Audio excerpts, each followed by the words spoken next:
નખત્રાણા ખાતે આવેલ સુપ્રસિદ્ધ પૂજ્ય રાજારામ બાપુના આશ્રમ ખાતે પ્રતિવર્ષની માફક આ વર્ષે પણ ગુરુ પૂર્ણિમાનું પર્વ ભારે ભક્તિભાવ અને ઉમંગપૂર્વક ઉજવવામાં આવ્યું હતું. આખો દિવસ ધાર્મિક કાર્યક્રમોની વણઝાર ચાલુ રહી હતી. પૂજ્ય રાજારામ બાપુ, પૂજ્ય ભારતુ બાપુએ સૌને આશીર્વાદ પાઠવ્યા હતા.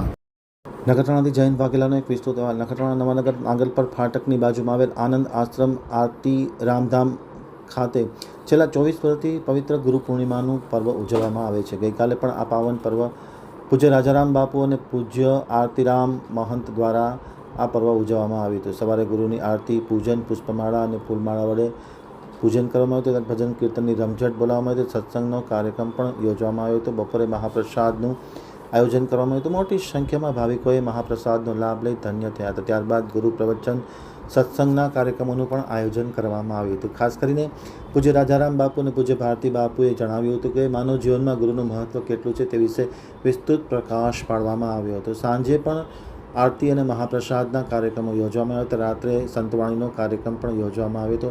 કચ્છ, સૌરાષ્ટ્ર, ગુજરાત અને કાઠિયાવાડમાંથી મોટી સંખ્યામાં નખત્રાણાના આનંદ આશ્રમ આરતીધામ ખાતે લોકો ઉમટી પડ્યા હતા અને ગુરુ પૂર્ણિમાના પર્વની ઉજવણીમાં સૌ કોઈ સહભાગી થયા હતા. પૂજ્ય રાજારામ બાપુ, પૂજ્ય ભારતી બાપુએ સૌને આશીર્વાદ પાઠવ્યા હતા. બોલો સતગુરુ મહારાજનો જય, વિરાંત મહારાજનો જય, બટુગ્રામ મહારાજનો જય, રાજારામ મહારાજનો જય. પધારેલ હરિગુરુ સંત ભગવાન કી જય. આજે તારીખ 21/7/2024 રવિવારના ગુરુ પૂર્ણિમાનો પવિત્ર પાવન પ્રસંગ નખત્રાણાની પવનભૂમિ આનંદ આશ્રમ આરતી રામધામ મધ્યે ઉજવાઈ રહ્યો છે. પૂજ્ય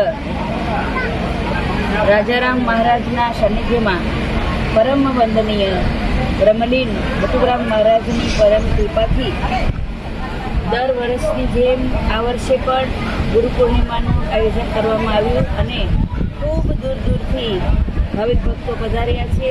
કચ્છ, કાઠિયાવાડ, સૌરાષ્ટ્રના સંત મહાપુરુષોની હાજરી છે અને ભજન, ભોજન અને સત્સંગનું આયોજન છે.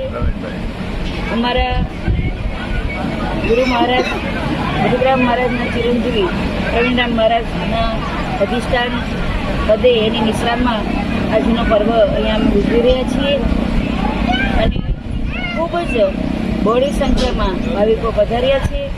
ભજન, ભોજન અને સત્સંગનું આયોજન પૂજ્ય રાજારામ મહારાજ છેલ્લા 24 વર્ષથી આ પવિત્ર ધરા પર કરતા આવ્યા છે અને એનો લાભ નખત્રાણાની જનતા તેમજ સૌરાષ્ટ્રના, કચ્છના, કાઠિયાવાડના દરેક ભક્તોને આ જ્ઞાનગંગાનો લાભ મળે છે.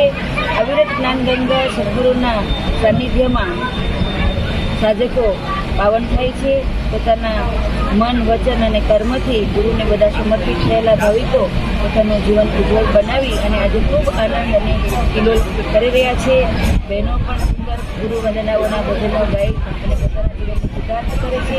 દરેક સાધકના જીવનની અંદર સત્સંગના માધ્યમથી ઉન્નતિ હોય છે. પોતાનું જીવન ઉજળું બન્યું છે, સંસ્કારિત બન્યું છે અને બધા જ મનસિંહના પાલન કરનારા સાધકો ખરેખર શીલવંત સાધુઓ છે. તો સદગુરુ મહારાજ બધાને આ ગુરુ પૂર્ણિમાના પર્વ નિમિત્તે ખૂબ સારી પ્રેરણા આપે અને દરેક સાધકનું જીવન ઉજ્જવળ બને એવી હું પરમ પિતા પરમાત્માને પ્રાર્થના કરું. શાંત મહારાજની જય, બટુગ્રામ મહારાજની જય. ખૂબ ખૂબ આજે આનંદનો દિવસ. સદગુરુ વ્યાસ પૂર્ણિમા એટલે ગુરુ પૂર્ણિમાનો મહોત્સવ આજે નખત્રાણા આનંદ આશ્રમ આરતીરામ ધામ નાગલપર ફાટકની બાજુમાં દર વર્ષની જેમ આ વર્ષે પણ ગુરુ પૂર્ણિમા મહોત્સવ ઉજવવાનું આયોજન ચાલુ છે. ભજન, સત્સંગ, ભોજન ચાલુ છે. આજે ખૂબ દૂર દૂરથી સંતો, ભક્તો, મહાપુરુષો, જ્ઞાની, ધ્યાની આવેલા છે. બધા સદગુરુ મહારાજનું ભજન, ભોજન કરે છે, આનંદ કિલોલ કરે છે. ભજનનો પ્રોગ્રામ ચાલુ છે. બોલો સદગુરુ મહારાજની જય.